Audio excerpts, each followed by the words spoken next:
नमस्कार, आप देख रहे हैं पंजाब केसरी.com का विशेष कार्यक्रम बात पते की और मैं हूं आपके साथ कोमल पवार। दिल्ली के द्वारका साउथ इलाके में लाल बहादुर शास्त्री कॉलेज के पास सड़क पर एक भयानक हादसा हुआ। 23 वर्षीय साहिल धनेश्रा अपनी बाइक पर ऑफिस जा रहे थे और अचानक एक तेज रफ्तार स्कॉर्पियो एसयूवी ने उन्हें कुचल दिया। साहिल मौके पर ही अपनी जान गंवा बैठे। लेकिन अब ये पूरी ही केस ने बवाल मचा रखा है, क्योंकि ये केस कोई साधारण एक्सीडेंट नहीं था। ये एक नाबालिग लड़के की रील की मस्ती का खून खराबा था, जिसने एक माँ की पूरी दुनिया उजाड़ दी। आज 17 फरवरी को हादसे के 2 हफ्ते बाद भी केस की गुत्थी अनसुलझी है। नाबालिग आरोपी को बोर्ड परीक्षा के नाम पर अंतिम जमानत मिल चुकी है।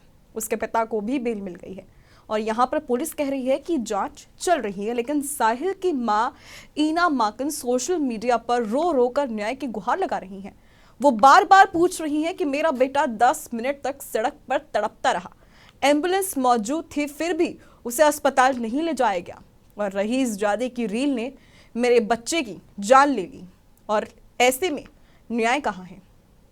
अब यहाँ पर ये केस सिर्फ एक हादसा नहीं, बल्कि सिस्टम की नाकामी, अमीर गरीब न्याय की खाई और पुलिस प्रशासन की लापरवाही का जीता जागता सबूत बन गया है।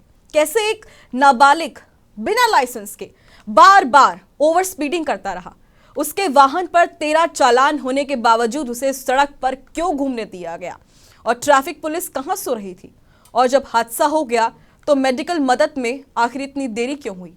ये जो सवाल है आज पूरी दिल्ली को झंझोर कर रख रहा है। अब यहां पर आपको बता दें कि ईना माकन कौन है। ईना माकन सिंगल मदर है। उन्होंने साहिल को अकेले 23 साल तक पाला है। बेटा होना सब कुछ था उनके पास। होनहार था बेटा, मेहनती था, टैलेंटेड था, और साहिल का सपना था मैनचेस्टर जाना। वो हमेशा कहती थी कि इस देश में रहकर क्या होगा, बाहर जाओ, लेकिन एक स्कॉर्पियो ने सब कुछ छीन लिया। ईना ने सोशल मीडिया पर वीडियो पोस्ट किया है, जिसमें आंसू बहते हुए कह रही हैं वो कि कुछ लोगों को लगता है कि माता पिता की दौलत उन्हें सड़क पर कुछ भी करने का लाइसेंस दे देती है। उनके रील के चक्कर में मेरा बच्चा चला गया। और नाबालिग स्कॉर्पियो ड्राइवर पर दिल्ली में पहले से आपको बता दें 13 ओवर स्पीडिंग चालान थे, फिर भी उसके पिता ने उसे बिना लाइसेंस गाड़ी चलाने से नहीं रोका। और वीडियो में ईना बताती हैं कि हादसे के वक्त नाबालिग अपनी बहन के साथ रील बना रहा था, गाड़ी गलत लेन में थी, स्टंट कर रहा था, और पहले एक टैक्सी को टक्कर मारी। टैक्सी ड्राइवर अजीत सिंह इसमें घायल हुए, फिर साहिल की बाइक को कुचला, और एसयूवी एक बस से टकराने से बाल बाल बची भी। और रील की क्लिप में स्पीड भी साफ दिख रही है। अब यहाँ पर ईना पहुंची तो देखा बेटा सड़क पर पड़ा हुआ है, चीख रहा है, जैकेट फटी हुई है और उसकी बहुत बुरी हालत है। एम्बुलेंस थी, लेकिन उसे तुरंत अस्पताल नहीं ले जाया गया। 10 मिनट तक मदद के लिए चिल्लाता रहा। पोस्टमार्टम रिपोर्ट और भी इसमें दिल दहला देने वाली है। जी हाँ, पोस्टमार्टम रिपोर्ट जो आई है आप सभी को सुननी चाहिए। सिर की हड्डी टूट गई है, छाती में 3 पसलियां फ्रैक्चर थी, फेफड़ों में खून और हेमोरेजिक शॉक से मौत। इन सबके बीच उनकी मां ईना की अपील है कि मैं लोगों से गुजारिश करती हूं, मेरी मदद करें, न्याय दिलवाएं। मेरा बेटा चला गया, लेकिन ऐसा होना बंद होना चाहिए। सुनिए ईना माकन ने क्या कुछ कहा है। हेलो, मैं ईना साहिल धनेश्रा की मदर, सिंगल पेरेंट। मैंने अपने बच्चे को 23 साल से एज ए सिंगल मदर पाला है, और एक रईस जादे की स्कॉर्पियो जो कि स्पीड की रील और स्टंट मारने के लिए अपने घर से गाड़ी लेके निकले थे, अनलाइसेंस्ड। उस लड़के को गाड़ी चलानी भी नहीं आती। He was unlicensed driver. उसने 3 फरवरी को मेरे मासूम बच्चे को अपनी गाड़ी से ऑन द स्पॉट उड़ा दिया। मेरे बच्चे को उड़ा दिया उसने। I am a helpless mother alone. I request all media and people of Dwarka to come forward to help me, please. I request, I beg as a mother, please save your children. Please save your children and help me also. Please come forward. अब ईना माकन लगातार social media पर आ रही हैं, लगातार appeal कर रही हैं अपने बच्चे के लिए, और लगातार वो न्याय की मांग भी कर रही हैं। नाबालिग आरोपी और 13 चालान, तो ऐसे में सवाल उठ रहा है कि क्या पुलिस ने अनदेखी की है? ये आपको बता दें कि आरोपी 17 वर्षीय अक्षतरा सिंह नाबालिग है, जो क्लास 10वीं का छात्र है। उसके पास ड्राइविंग लाइसेंस तक नहीं था। पुलिस ने उसे जुवेनाइल जस्टिस बोर्ड के सामने पेश किया और 10 फरवरी को बोर्ड परीक्षा के बहाने अंतरिम जमानत भी दे दी गई है। पिता को मोटर व्हीकल एक्ट के तहत गिरफ्तार किया गया, लेकिन चूंकि धारा अवेलेबल थी, उन्हें भी जमानत मिल गई। मां ईना माकन का दावा है कि एसयूवी पर 13 ओवर स्पीडिंग चालान पहले से कटे हुए थे और दिल्ली और यूपी दोनों जगह से चालान थे, फिर भी वाहन सड़क पर दौड़ रहा था। अब ऐसे में सवाल उठता है कि ट्रैफिक पुलिस ने चालान काटे लेकिन वाहन सीज क्यों नहीं हुआ? बार बार नियम तोड़ने वाले नाबालिग को पिता ने गाड़ी क्यों सौंपी? और क्या अमीरी का घमंड है कि कानून लागू नहीं होता? क्योंकि यहां पर पुलिस का कहना है कि केस द्वारका साउथ थाने में बीएनएस की धारा 281, 106 और 125 के तहत दर्ज है और सीसीटीवी फुटेज, वाहन जब्त और जांच इसमें लगातार जारी है। लेकिन 2 हफ्ते बाद भी कोई चार्जशीट नहीं और कोई बड़ा एक्शन नहीं और नाबालिग को ऑब्जर्वेशन होम से छुट्टी भी मिल गई। तो अब यहाँ पर प्रशासन और पुलिस दोनों सवालों के घेरे में है। ये सिस्टम फेलियर है या प्रभावशाली परिवार का जीता जागता सबूत है? क्योंकि ये केस सिर्फ एक परिवार की ट्रेजेडी नहीं बल्कि पूरे सिस्टम पर सवाल है। अब यहाँ पर ट्रैफिक पुलिस की लापरवाही कैसे हुई वो आपको बताते हैं। 13 चालान होने के बावजूद वाहन क्यों सीज नहीं हुआ? क्या रिकॉर्ड में नाम दर्ज नहीं था या फिर पैसे और प्रभाव ने इसे रोका? यह लगातार सवाल बना हुआ है। इसके अलावा मेडिकल रिस्पांस में देरी क्यों हुई? एम्बुलेंस अगर मौजूद थी फिर भी 10 मिनट तक घायल को नहीं हटाया गया? क्या प्रोटोकॉल फॉलो नहीं किया गया? और आसपास के लोग रील बना रहे थे, मदद क्यों नहीं कर रहे थे? इसके अलावा जुवेनाइल जस्टिस बोर्ड का फैसला भी लगातार सवालों के घेरे में है। क्या क्लास 10वीं की परीक्षा के नाम पर जमानत, क्या ये ठीक है? क्या एक हत्या के केस में परीक्षा इतनी बड़ी प्राथमिकता है? अगर वयस्क होता तो क्या इसी प्रकार की सजा मिलती? इन सब के लिए अब लगातार प्रशासन और पुलिस दोनों ही सवालों के कटघरे में आ गई है। और आपको ये भी बता दें कि दिल्ली में हर साल हजारों रोड एक्सीडेंट्स होते हैं। Minor driving, social media reels का जुनून, ओवर स्पीडिंग अब आम बात हो गई है। लेकिन सजा कब होगी? शायद कभी सख्त सजा हो, इसी आस में सब बैठे हुए हैं। ये केस उस संस्कृति को उजागर कर रहा है जहां अमीर बच्चे सड़क को अपनी रेस ट्रैक समझते हैं और सिस्टम आंखें मूंद लेता है। अब यहाँ पर माँ की बेबसी और समाज की जिम्मेदारी लगातार आप देख रहे होंगे। ईना माकन आज अकेली है। बेटा चला गया, सपने टूट गए और वो कहती हैं कि मेरा बेटा बहुत अच्छा था। मुझे हमेशा लगता था कि वो इस देश से बाहर चला जाए, लेकिन अब मेरे पास कुछ नहीं बचा। उनकी आंखों में आंसू, आवाज में कपकपी, लेकिन हौसला न्याय की लड़ाई अभी भी लड़ने का है। ये गुत्थी अनसुलझी क्यों रही है? क्योंकि सिस्टम प्रभावशालियों को बचाने में क्या माहिर हो चुका है? इस पर लगातार सवाल खड़े हो रहे हैं। पुलिस पर भी इसमें सवाल खड़े हों कि चालान काटकर आखिर उन्होंने किया क्या? और प्रशासन पर सवाल यहाँ पर यह अब इस वक्त आ रहा है कि सड़क सुरक्षा के लिए क्या कदम उठाए जाए? क्या समाज को भी सोचना होगा? रील्स बनाने वाले माता पिता जो बच्चों को लग्जरी कार दे देते हैं, उन्हें रोकना भी होगा और पुलिस को सख्ती दिखानी होगी कहीं ना कहीं, क्योंकि दिल्ली जैसे शहरों में अब इस तरह की घटनाएं आम होती जा रही हैं। जुवेनाइल एक्ट का दुरुपयोग भी हमें रोकना होगा। अब इस पूरे केस में न्याय की मांग और बदलाव की जरूरत, ये सब तेज हो चुकी है। साहिल की मौत एक चेतावनी है। अगर आज ईना की पुकार अनसुनी रही तो कल किसी और मां का बेटा सड़क पर कुचला जाएगा। दिल्ली सरकार, पुलिस कमिश्नर, ट्रैफिक डिपार्टमेंट, सबको अब इसमें कहीं ना कहीं तुरंत कार्रवाई करनी होगी। 13 चालान बिना लाइसेंस ड्राइविंग के, बिना रील के, ये पूरा का पूरा जो केस है अब और भी पेचीदा होता जा रहा है, क्योंकि 13 चालान बिना लाइसेंस के किस तरह से चल रहे थे और ये सब बंद होना चाहिए कहीं ना कहीं। ईना माकन आज बेसहारा है, लेकिन उनकी आवाज पूरे देश की आवाज बन रही है। न्याय मिलना चाहिए, क्योंकि साहिल की आत्मा को शांति तभी मिलेगी। और इसी बीच पंजाब केसरी की टीम ने भी ईना माकन से बात की। उन्होंने क्या कुछ कहा है, आप सुनिए। दिल्ली के द्वारका इलाके का रहने वाला साहिल धनेसरा एक ऐसा नाम जो इलाके के सभी लोगों की आंखें नम कर गया।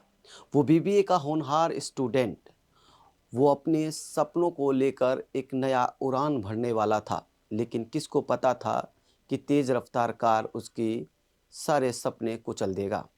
इस वक्त मेरे साथ उनकी माँ मौजूद हैं बात करने के लिए। हाथ में बस अब तस्वीर रह गई है साहिल की।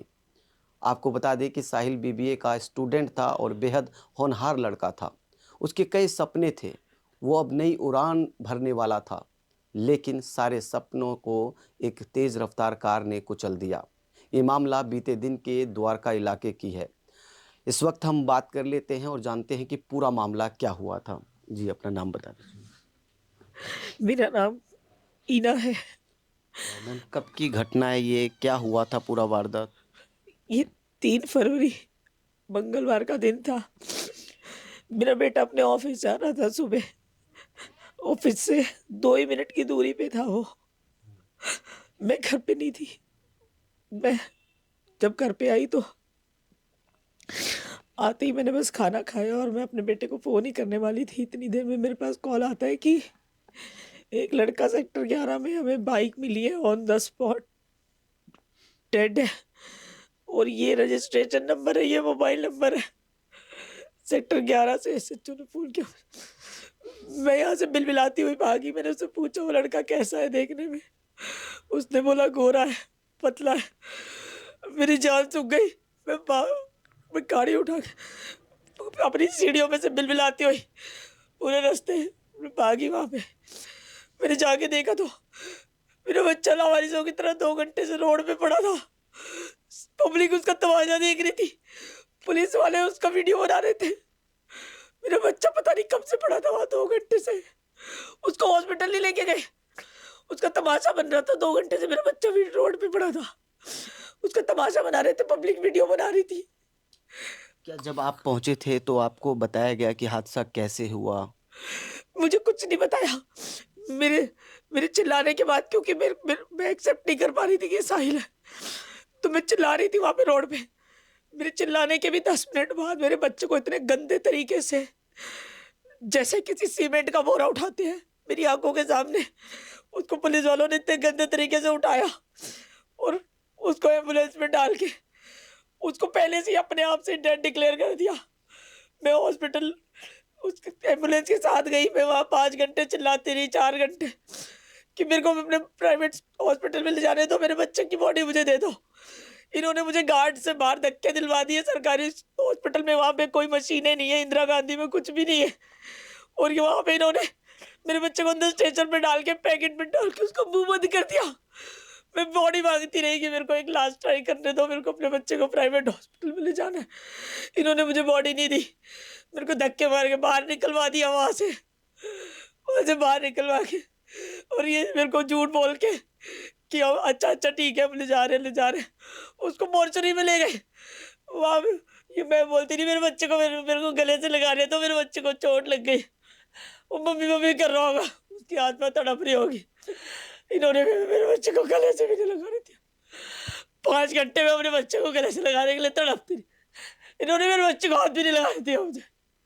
उसको स्ट्रेचर में डाल के ऐसे कूड़े की तरह फेंक दिया और मेरे को धक्के मार के बाहर निकलवा दिया।